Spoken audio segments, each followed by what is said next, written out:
ঢাকার রাস্তায় হঠাৎ করে এই লম্বা লাইন কেন?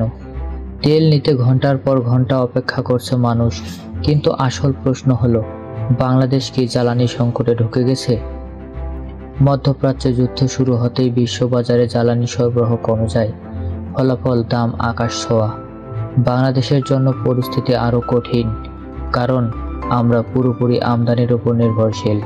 জাহাজ দেরিতে আসছে, অনেক সরবরাহকারী তেল দিতে পারছে না, এমনকি দ্বিগুণ দামে কিনেও সরবরাহ ধরে রাখা কঠিন হয়ে পড়েছে। সবচেয়ে বড় ধাক্কা এসেছে এলএনজি খাতে। কাতার ও ওমান, যারা বাংলাদেশের প্রধান সরবরাহকারী, তারা সাময়িকভাবে গ্যাস সরবরাহ বন্ধ করেছে। যেখানে আগে প্রতি ইউনিট এলএনজি ছিল $10, এখন সেটাই $20 থেকে $28 কিনতে হচ্ছে।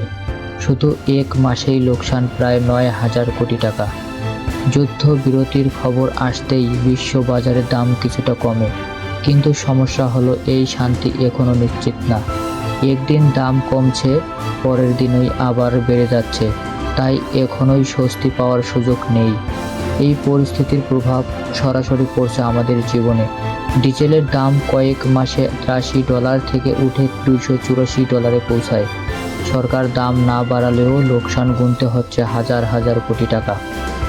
আর এর চাপ গিয়ে পড়ছে অর্থনীতি, ডলার রিজার্ভ আর সাধারণ মানুষের ওপর। বিশেষজ্ঞরা বলছেন, যুদ্ধ থামলে দাম কমবে, কিন্তু আগের অবস্থায় ফিরতে সময় লাগবে কয়েক মাস, এমনকি তারও বেশি। তাই প্রশ্ন রয়ে যায়, আমরা কি আরও বড় জ্বালানি সংকটের দিকে এগোচ্ছি? এই পরিস্থিতি নিয়ে আপনার মতামত কি? কমেন্টে জানান। আর এমন গুরুত্বপূর্ণ আপডেট পেতে চ্যানেলটি সাবস্ক্রাইব করুন।